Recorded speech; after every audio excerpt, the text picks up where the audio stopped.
Taong 1975, sa isang liblib na bahagi ng Surigao del Norte, nakatago ang baryo ng Lilim, isang lugar na tila binabalot ng misteryo at takot. Tahimik ito sa araw, ngunit sa gabi, tila nagbubukas ang lupa upang maglabas ng kaluluwang hindi mapanatag. Sa baryong ito ay nakatira si Sarlindo, isang kilalang mambabarang na may kakaibang kakayahan na kontroli ng mga insekto bilang kanyang mga sandata. Ibig sabihin ay kaliwa siya. May dala-dala itong mga sisidlan ng alupihan, gagamba at uwang na tumutugon sa kanyang bawat utos. At kahit pa mambabarang si Sarlindo, ay ginagamit naman niya ito para sa panggagamot. Itinuturing siyang tanging tagapagtanggol ng baryo laban sa mga nilalang ng dilim. Ngunit sa kabila ng kanyang katapangan, alam niyang may lihim ang baryong ito na hindi pa niya lubos na nauunawaan. Nang isang gabi, nabalot ng kaba ang mga tao sa baryo nang matagpuan ang katawan ng isang magsasaka na punit-punit at nagkalat ang mga laman loob nito. Nang hukayin ang kanyang libingan matapos ang ilang araw, tumambad ang nakakapangilabot na tanawin. Kahoy. Kahoy na may nakasuksok na sinulid ang nasa loob ng kabaong. Isang palatandaan na ang isang aswang na kilala bilang Balbal ay nasa kanilang baryo. Nagdesisyon noon si Sarlindo na harapin ang aswang na ito. Nang gabing iyon, isinama niya ang kanyang mga insekto at sinunda ng landas papunta sa kakahuyan. Sa paglalakbay niya, napansin niyang tila may kakaiba sa paligid. Masyado yung tahimik at tila ang hangin ay may dalang bulong ng panganib. Natuntun niya noon ang isang burol kung saan may bagong libing. Tumitibok-tibok pa nga ang lupa sa ibabaw ng puntod. Waring may gumagalaw mula sa ilalim nito. Dahil dito ay tinawag niya ang kanyang mga insekto at mabilis nilang sinimulang hukayin ang lupa. Sa ilang saglit lamang, bumangon ang isang balbal. Ang tangkad o ang katawan nito ay mas mataas pa sa karaniwang tao. May mahabang dila na parang latigo at matatalas na kuko na parang kayang dumurog ng buto. Sumugod ang balbal kay Sarlindo, ngunit agad niyang pinakawala ng kanyang mga alupihan.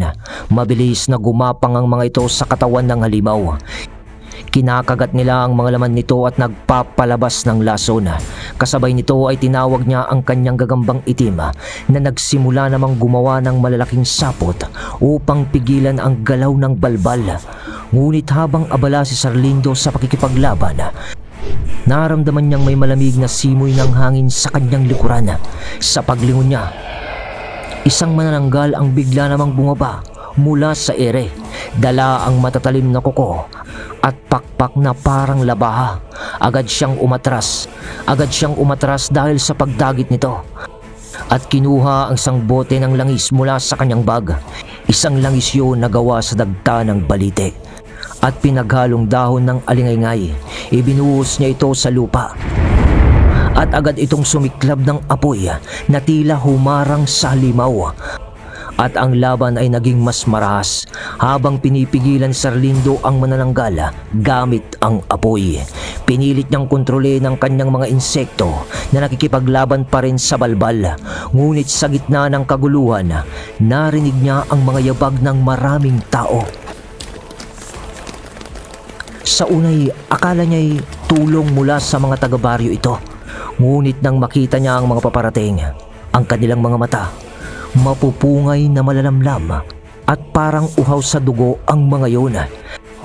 Napagtanto niyang ang mga ito ay palay o mga aswang na nagtatago bilang tao sa araw. "Hindi namin hahayaan na sirain mo ang plano namin, Sarlindo," salita ng isa sa kanila habang nagbabago ang anyo nito.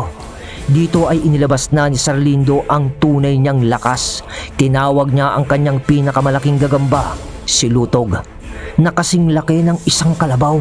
Dumating ito mula sa kakahuyan at bumagsak sa gitna ng mga aswang. At nagsimula silang sugpuin gamit ang matatalas nitong mga paa. Kasabay nito ay naglabas pa siya ng mga alupihan na lumusob sa mga aswang. Tinutuklaw ng mga yun ang kanilang mga binti at liig. Tumagal ang laban at umabot ito ng madaling araw. Sugatan na noon si Sarlindo, ngunit nanatili siyang nakatayo.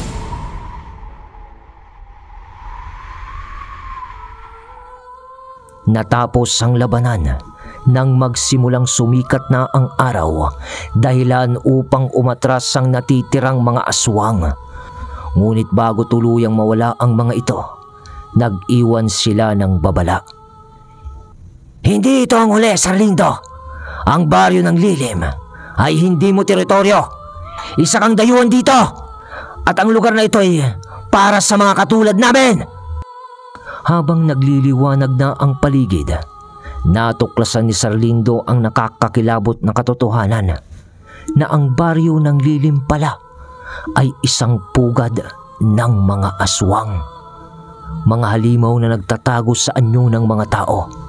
Ang mga taga rito ay hindi pala kaalyado, kundi mga nilalang na nagtatangkang gawing teritoryo ang buong lugar. Ngunit sa halip na panghinaan ng loob, tumibay palalo ang loob ni Sarlindo. Alam niyang hindi matatapos ang laban dito kung ang baryo ng Lilim ay isang pugad ng kadiliman. Sapagkat sa bawat gabi ay alam niyang darating muli ang mga halimaw upang subukan siyang pabagsakin.